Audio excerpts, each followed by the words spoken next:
ka, Tanggol! Magkita tayo sa impyerno!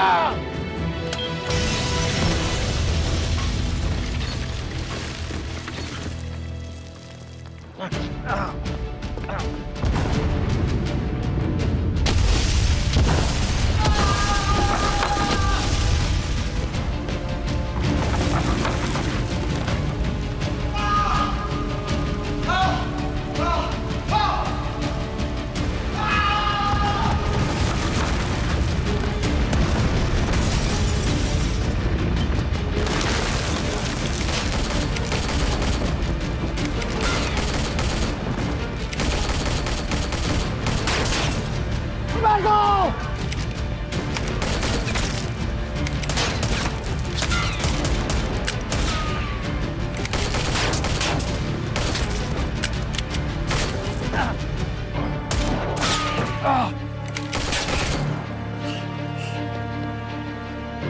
Ay!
Sige! Tumakbo ka! At sisiguraduhin ko sa'yo! Ang susunod ka bala, tatama sa ulo mo! Good!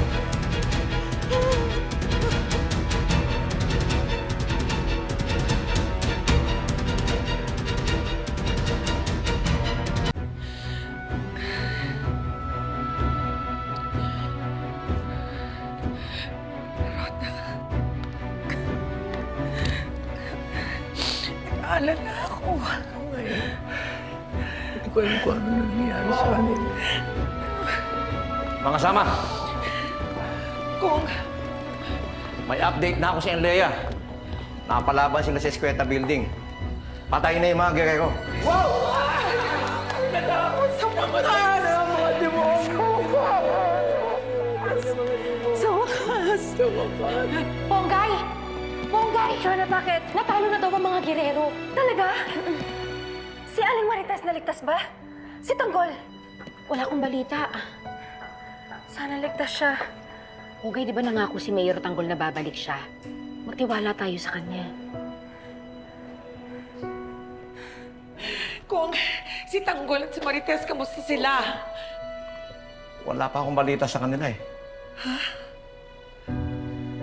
Ako na.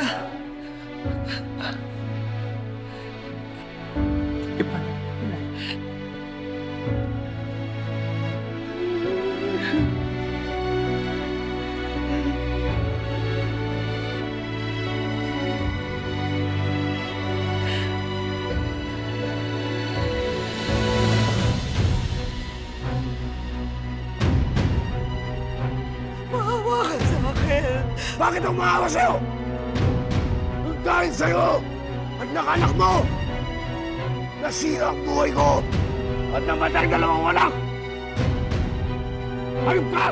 Papatayin kita! At pagkatapos kita patayin, isusunod yung anak mo!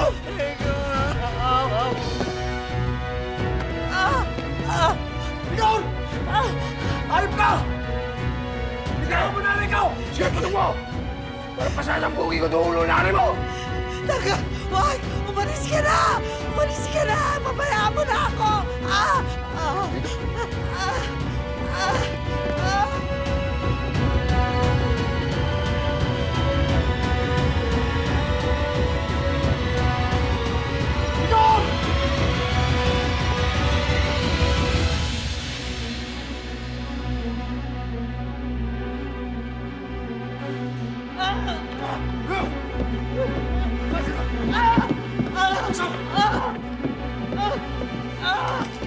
Day! Ayun ka!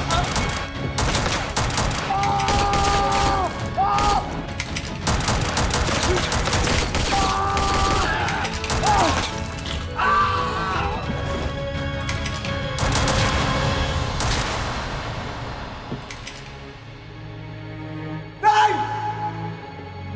Rico!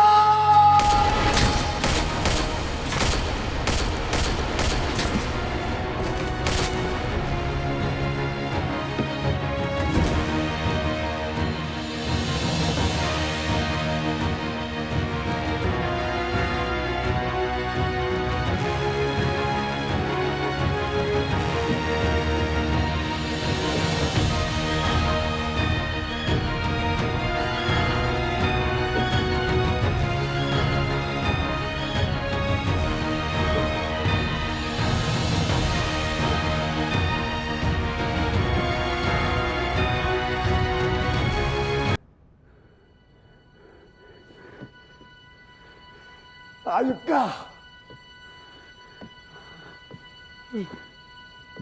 Papatayin kita!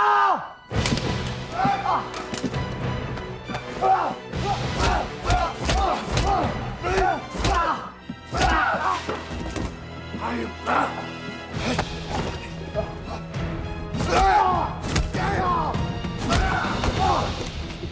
Pinagyayabang nyo!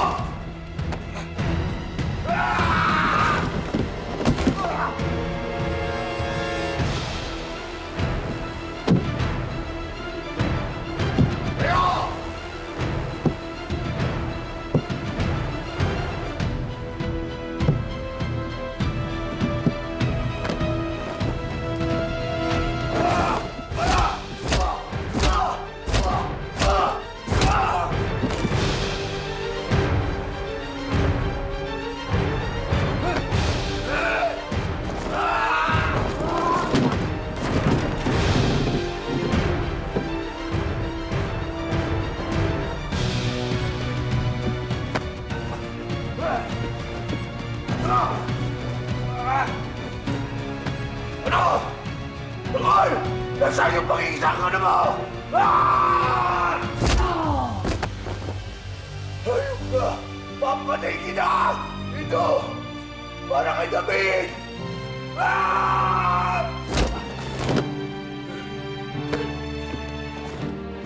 Ito! Para kay Santino!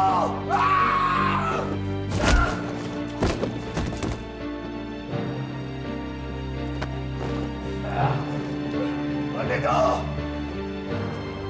para sa buhay ko na sinira mo!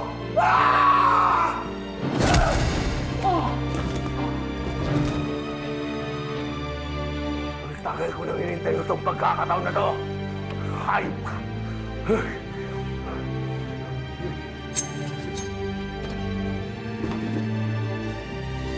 Hayop ka!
Patay ko kayo!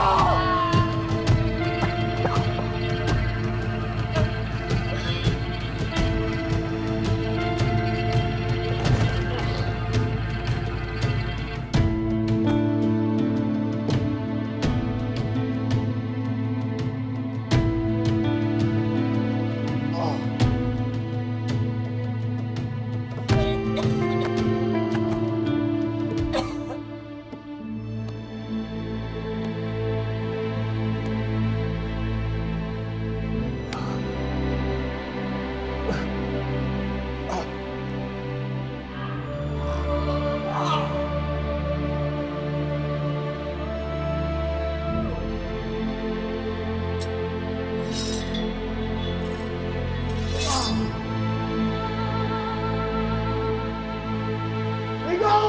Ayok ka!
Isa sa mga patunay na lahat ng tao ay pwedeng magbago sa patuloy na maniwala at umapit sa mahal na Nazareno.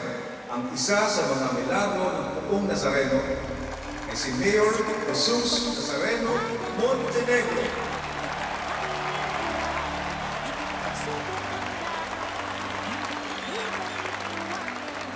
Viva Nazareno! Viva! Magandang araw po sa inyong lahat.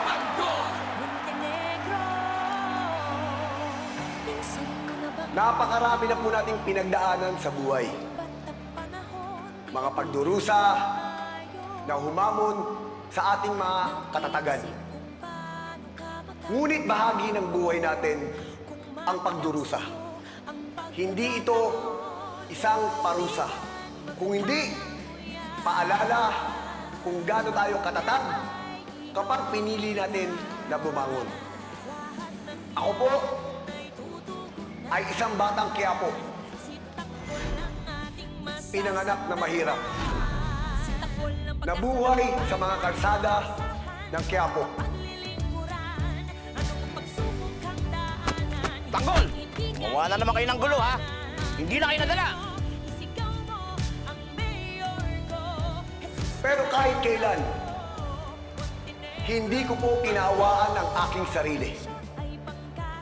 Itinuring ko po ito na isang pagsubok na dapat kong malampasan.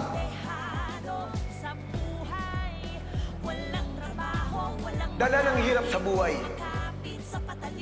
Napilitan po kong gumawa ng masama. Mga 20 mil! Natisod at nagkamali. Hindi ko naman po gustong gumawa ng masama eh. Wala lang pong ibang oportunidad. Kaya nagagawa ko yun. Lahat tayo may karapatang mamili ng tama o mali. Ikaw ang magdedesisyon. Kung gagawa ka ng kabutihan sa kapwa mo, o kung tama o maling landas ang tatahakin.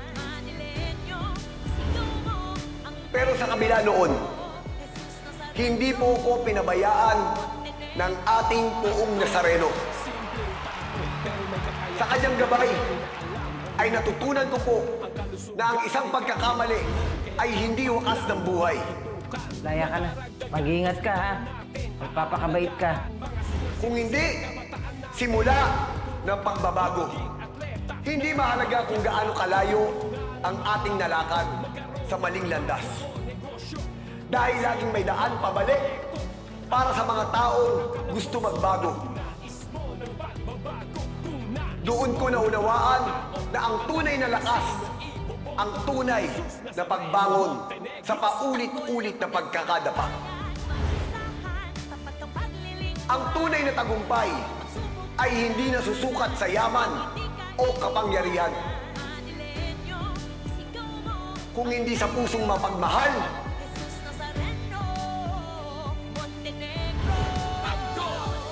mapagpatawad, malasakit, paaral lang sa kabataan na trabaho matik para sa lahat, para wala lang tambay kahit sino mang at nangangailangan. handang maglingkod sa kanyang kapwa. Maliit o malaki ay tutulungan, mag-iimbita ng mga mamumuhunan, negosyo, trabaho man, Pinagmamalaki kita, Tanggol. edukasyon, korupsyon ay tututukan, pag-asa ng bayan na ating maaasahan. Ikaw na.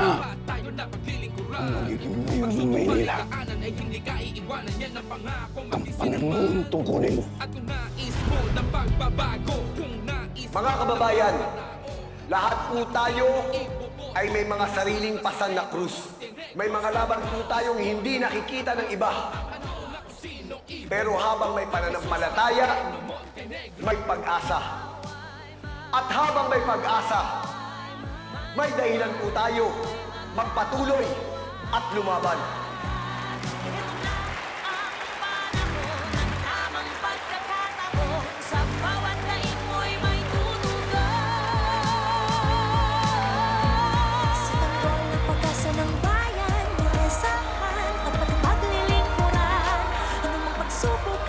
Magandang araw po at pagpalain po tayong lahat ng buong Nazareno. Viva Nazareno!